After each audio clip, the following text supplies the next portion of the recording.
Hi viewers, welcome to dial sports. మరి border Gavaskar trophy చాలా రసవత్తరంగా సాగుతుంది. ఫస్ట్ టెస్ట్ లో ఇండియా గెలిస్తే మరి ఆస్ట్రేలియా బౌన్స్ బ్యాక్ అయి రెండో మ్యాచ్ లో గెలిచి సిరీస్ ని లెవెల్ చేసింది. సో ఇప్పుడు coming to the next match, Gabba Gabba అనగానే ఇండియన్ క్రికెట్ టీం సాధించిన ఒక హిస్టారికల్ విక్టరీ గుర్తొస్తుంది. మరి ఆ స్టేడియంలో జరగబోతుంది మూడో టెస్ట్ మ్యాచ్. సో ఈ మ్యాచ్ లో టీమిండియా విజయ అవకాశాలు ఎలా ఉన్నాయి, సో టీమ్ కాంబినేషన్ ఎట్లా ఉండబోతుంది, పిచ్ ఎలా ఉండబోతుంది, దీనికి సంబంధించి మనతో మాట్లాడడానికి మనకి జూమ్ ద్వారా అందుబాటులో ఉన్నారు ప్రముఖ sports analyst, cricket commentator Sudhir Mahavadi. Hi Sudhir ji, how are you? Moving on. చెప్పండి నరేష్, ఎలా ఉన్నారు మీరు? ఫైన్ అండి. So coming to the border Gavaskar trophy, so world cricket లోనే రెండు బెస్ట్ టీమ్స్ ఆడుతున్నాయంటే ఆటోమేటిక్ గానే క్రికెట్ ఫ్యాన్స్ కి ఒక పండగనే చెప్పాలి. సో సిరీస్ కూడా చాలా ఇంట్రెస్టింగ్ గా జరుగుతుంది. సో ఎలా చెప్తారు ఇప్పటివరకు జరిగిన రెండు టెస్ట్ మ్యాచ్ సంబంధించి ఓవరాల్ గా ఎట్లా జరుగుతుంది అనుకుంటున్నారు?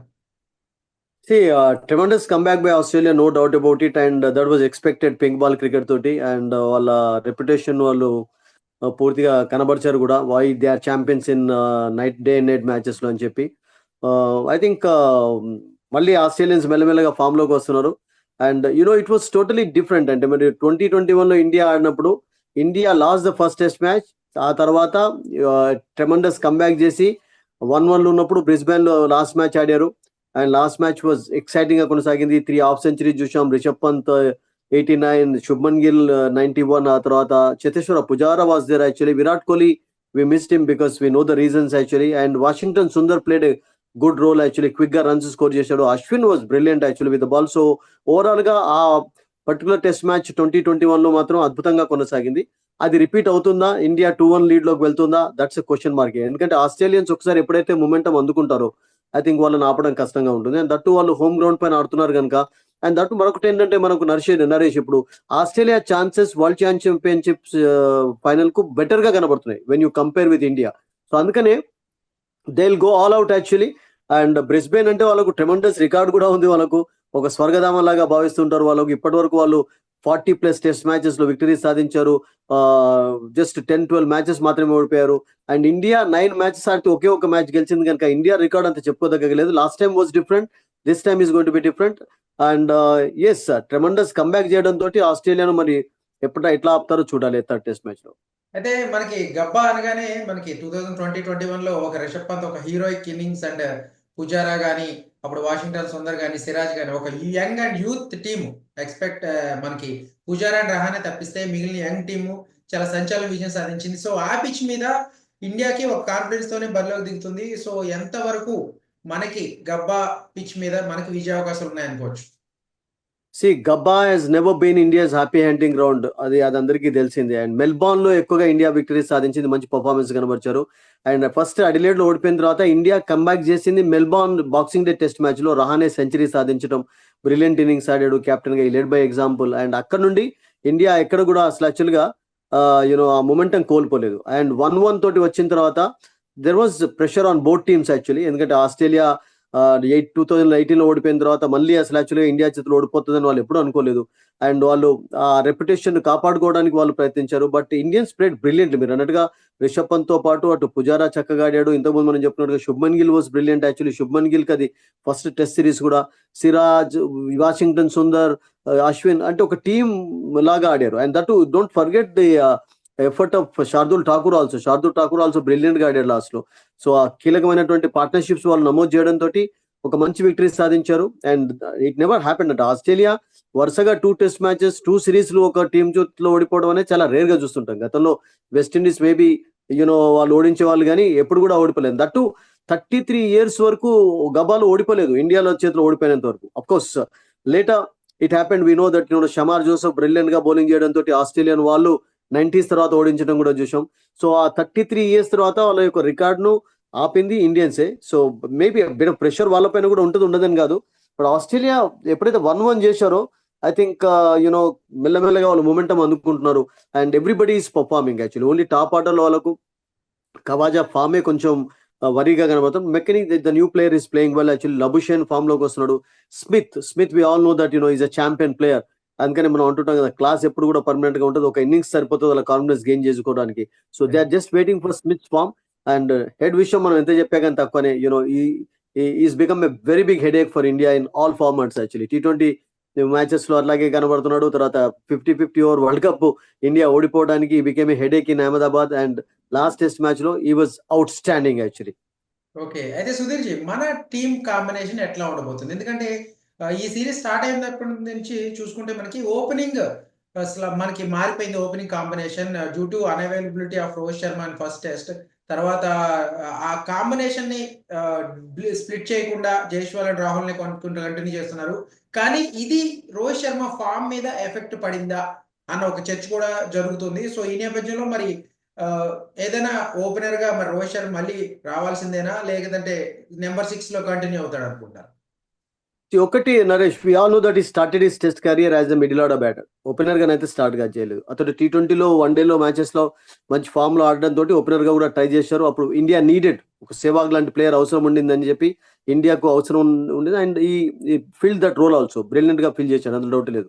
బట్ ఇప్పుడు ఉన్నటువంటి ఫామ్ లో ఇప్పుడు చాలా మంది, అంటే ఇప్పుడు I was actually going to some interesting reports by experts. Dodda Ganesh ఏమంటాడంటే రోహిత్ శర్మను ఓపెనింగ్ గా పంపడం అనేది ఒక ల్యామ్, ఒక ఎనిమల్ ఒక స్లాటరింగ్ కొరకు పంపినట్టే అసలు యాక్చువల్గా. ఎందుకంటే బ్రిస్బెన్ లో బౌన్స్ ఉంటుంది, తర్వాత ఫ్రెష్నెస్ ఎక్కువగా ఉంటుంది వికెట్ పైన. ఒకవేళ ఓపెనర్ గా వచ్చినట్లయితే లాస్ట్ 6 టెస్ట్ మ్యాచెస్ లో 140+ రన్స్ మాత్రమే స్కోర్ చేశాడు. అవుట్ ఆఫ్ ఫామ్ లో ఉన్నాడు, అవుట్ ఆఫ్ టచ్ లో ఉన్నాడు. ఫస్ట్ టెస్ట్ లో ఆడలేదు, సెకండ్ టెస్ట్ లో వచ్చిన తర్వాత ఇంకా మొమెంటం రాలేదు అతనికి. సో జస్ట్ 12 అండర్ యావరేజ్ ఉన్నప్పుడు అతన్ని జస్ట్ బలి చేయద్దు ఓపెనర్ గా పంపి అని చెప్పి ఒకళ్ళు అంటారు. అండ్ సునీల్ గవాస్కర్ అండ్ రోహిత్ శర్మ, రవి శాస్త్రి ఏమంటారంటే ఓపెనర్ గా వస్తే కూడా బాగానే ఉంటుంది. బికాస్ యశస్వి జైస్వాల్ పైన కొంచెం ప్రెషర్ ఉండకుండా ఉండదు. Because Yashasvi Jaiswal is an attacking player. But ఇద్దరు అటాకింగ్ ప్లేయర్ ఉండడం కూడా నేను అనుకుంటాను అంత ఒక్కొక్కసారి బెనిఫిట్ చేయదు.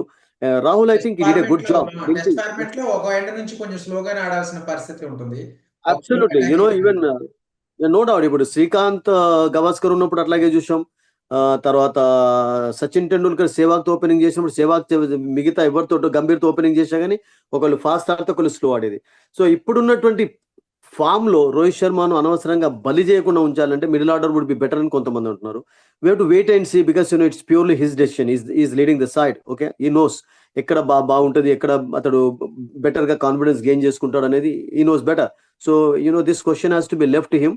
But as per experts different opinions ఉన్నాయి. నేనేమంటానంటే Rahul when is doing a good job let him bat actually ఆ ఆటలో. సో రిషబ్ పంత్ ఎందుకు తీసుకొని వస్తున్నారంటే మిడిల్ ఆర్డర్ లో India definitely need one left handed batter అక్కడ.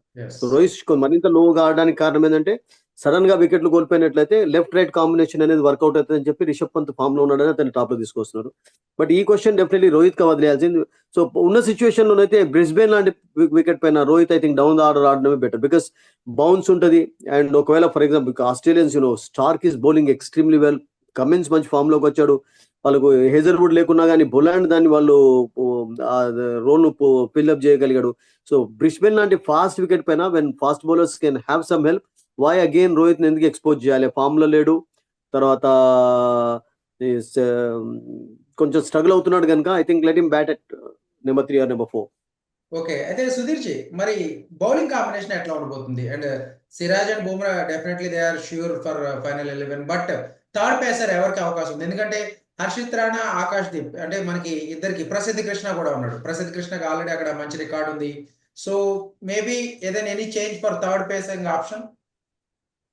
ఒకటి నరేష్, అంటే టు బి వెరీ ఫ్రాంక్, మనం రియల్ గా అంటే క్రికెట్ ను మనం ఖచ్చితంగా అనలైజ్ చేయాలంటే ఇప్పుడు నితీష్ రెడ్డి యొక్క రోల్ అసలు యాక్చువల్ గా రియల్ గా ఎవరికి అర్థం కావట్లేదు. Because as he been picked as an allrounder or లేకుంటే ఓన్లీ జస్ట్ యూస్ఫుల్ బౌలర్ గానే ఉపయోగిస్తున్నాడు. బికాస్ ఇప్పటి వరకు ఒకే ఒక వికెట్ తీసుకున్నాడు, ఎక్కువ ఓవర్స్ అతనికి ఇవ్వలేదు. రియల్ గా అతను ఆల్రౌండర్ గా ఉపయోగించుకోవాలి అంటే why he was not given many overs? Last test match లో ఎందుకు ఇవ్వలేదు అసలు యాక్చువల్గా అతనికి రియల్ గా చెప్పాలంటే? బికాస్ అతను ఒక ఆల్రౌండర్ గా డెవలప్ చేయాలి అంటే అతనికి బౌలింగ్ కూడా అవసరమే కదా. ఒకే ఒక వికెట్ తీసుకున్నాడు, దట్ టు లబ్షన్ ఆ స్ట్రోక్ ఆడడం చూసాం. బట్ అతని role as a bowling allrounder గా ఇంపార్టెంట్ ఆ పొజిషన్ లో, బ్యాటింగ్ ఆల్రౌండర్ గా you need an extra batter. So ఎందుకంటే అతని రోల్ అనేది చాలా important. He's a very good young cricketer, no doubt about it.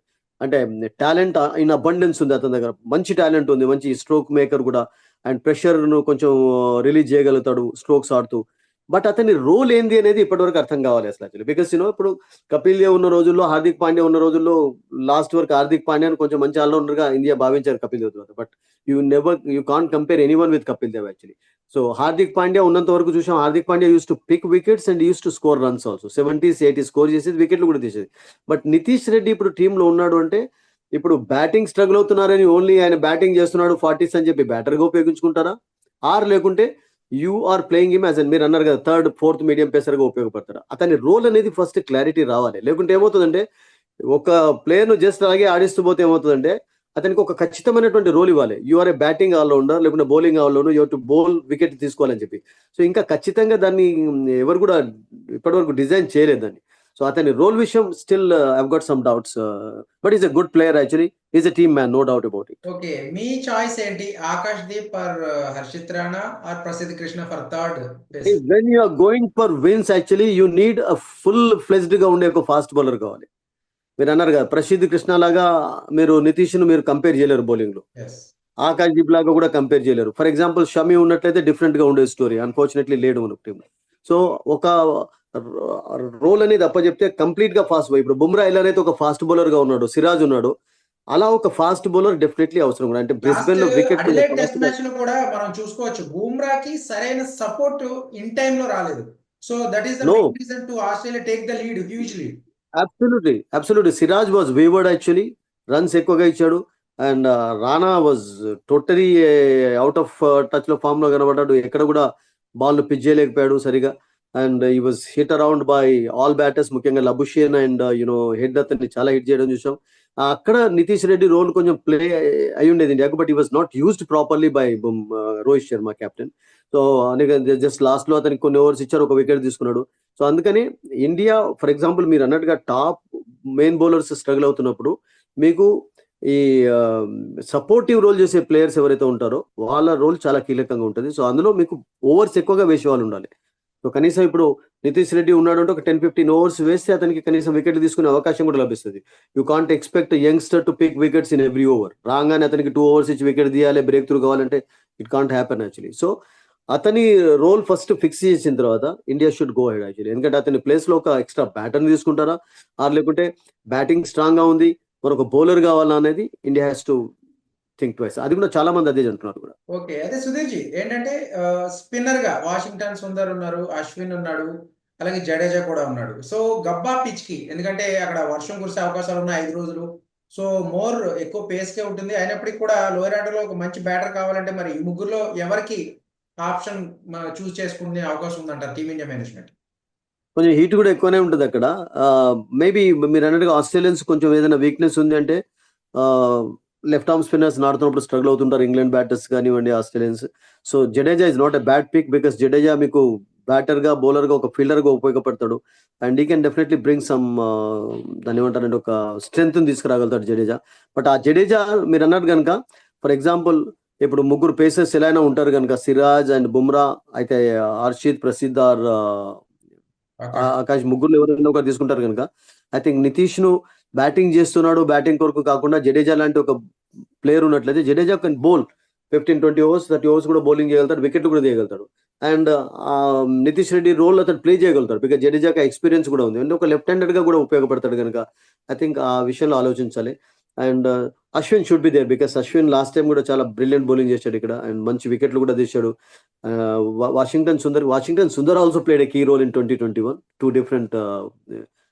But ఇద్దరు ఆఫ్ స్పిన్నర్స్ అవుతారు కనుక ఒక లెఫ్ట్ ఆర్మ్ స్పిన్నర్, ఒక ఆఫ్ స్పిన్నర్ ఉన్నట్లయితే బికాస్ గాబాలో కూడా మీకు 4th 5th డేలో there will be some turn and bounce actually and they can be useful also. Good question Naresh. yes. Okay, అయితే సుధీర్ వాట్ అబౌట్ విరాట్ కోహ్లీ? ఎందుకంటే ఈజ్ ఎ ఛాంపియన్ ప్లేయర్, మనం no doubt about it. But ఈ series లో 100 Perth లో చేశాడు second innings లో. కానీ last ఏదైతే day and night test match లో అదే వీక్నెస్ ఏదైతే ఆఫ్ టైమ్ కి దూరంగా పడిన బాల్స్ ని అతను టచ్ చేసేందుకు ట్రై చేసి అవుట్ అవడం, అంటే ఆ వీక్నెస్ అనేది ఇంకా ఫుల్ ఫ్లెడ్జ్డ్ గా అతని నుంచి పోలేదనేది అర్థమవుతుంది. సో మేబీ ఒక గబ్బాలో ఒక మంచి ఇన్నింగ్స్ ఎక్స్పెక్ట్ చేయొచ్చా కోహ్లీ నుంచి? ఫిషింగ్ హ్యాబిట్ అందరికీ ఉంటుంది, పెద్ద పెద్ద బ్యాట్స్మెన్లు కూడా అలాగే అవుట్ అవుతుంటారు outside off stump. But Kohli century సాధించిన తర్వాత ఎవ్రీబడి థాట్ దట్ అదే ఫామ్ కొనసాగిస్తాడని, మంచి రికార్డ్ అతనుకుంది. బట్ అగైన్ ఏజింగ్ ప్లేయర్స్ కు డెఫినెట్లీ కొన్ని ప్రాబ్లమ్స్ ఉంటాయి, రిఫ్లెక్సెస్ ప్రాబ్లమ్స్ ఉంటాయి. అండ్ ఇప్పుడు just 25-27 year old Virat Kohli కాదు, చాలా యూనో ఫామ్ తో పాటు కొన్ని రిఫ్లెక్సెస్ ప్రాబ్లమ్స్ కూడా కనబడుతున్నాయి అతనిలో. లేవని కదా, దాన్ని ఒప్పుకోవాలి ఎవరైనా కానీ. But he has to play big role. ఎందుకంటే బ్రిస్బెన్ లో విరాట్ కోహ్లీ రోల్ చాలా చాలా కీలకం. అండ్ అగైనెస్ట్ ఆస్ట్రేలియా అతనికి బ్రహ్మాండమైనటువంటి రికార్డు ఉంది అతనికి. In Australia he scored more runs actually. And ఇప్పుడు లాస్ట్ టెస్ట్ మ్యాచ్ అయినప్పుడు బ్రాడ్మన్ రికార్డు అధిగమిస్తాడా అని అనుకున్నారు. ఇప్పుడు 147-year-old సునీల్ గవాస్కర్ రికార్డ్ అది చేస్తాడు. No, we should not think of records actually. అతని న్యాచురల్ గేమ్ ఆడాలి. అనవసరంగా నాకు ఏమనిపిస్తుంది అంటే విరాట్ కోహ్లీ కొంచెం టూ డిఫెన్సివ్. అతను వచ్చినటువంటి సిచ్యువేషన్ కూడా అన్ఫార్చునేట్లీ లాస్ట్ మ్యాచ్ లో ఈ ఎవరికైనా ఎంత పెద్ద బ్యాటర్ అయినా కానీ బ్యాట్స్మెన్ అయినా కానీ లాస్ట్ 30-40 minutes ఉన్నప్పుడు వచ్చినట్లయితే కొంచెం ప్రాబ్లమ్స్ ఉంటాయి. అందుకని ఒక సరైనటువంటి రోల్ అక్కడ ఒక నైట్ వాచ్మెన్ ప్లే చేయగలుగుతారు. బట్ నైట్ వాచ్మెన్ కాకుండా కొంచెం ఎందుకు పంపించాల్సి వచ్చిందంటే చాలా ఓవర్స్ ఉండే. సో విరాట్ కోహ్లీ అలా అవుట్ కావడం చూసాం. బట్ బొలాండ్ కు ఫుల్ మార్క్స్ ఇవ్వాలి. బికాస్ రిపీటెడ్లీ అతన్ని బీట్ చేసి ఒకే లైన్ లో లెంత్ లో వేసి అవుట్ చేసాడు, అటెంప్ట్ చేసి. So more marks should be given to the bowlers also. Because ఒక బ్యాటర్ కి ఏదైనా కొంచెం మీరు అన్నట్టుగా బిట్ ఆఫ్ వీక్నెస్ ఉంటే దాన్ని ఎక్స్ప్లాయిట్ చేసే ప్రయత్నం చేస్తారు. But Kohli in Brisbane he has to come out with big innings. India 2-1 చేయాలి అంటే it all depends on Kohli's performance, no doubt. Okay, thank you very much Sudhir ji. Hopefully ఈ మ్యాచ్ లో ఇండియా మళ్ళీ గబ్బా ఏదైతే 2020-21 ఆ హిస్టారిక్ విక్టరీని ఆ ఇన్స్పిరేషన్ తో మళ్ళీ రిపీట్ చేయాలని మనం కోరుకుందాం.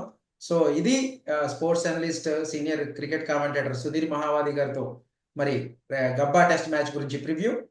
Please keep watching tile sports.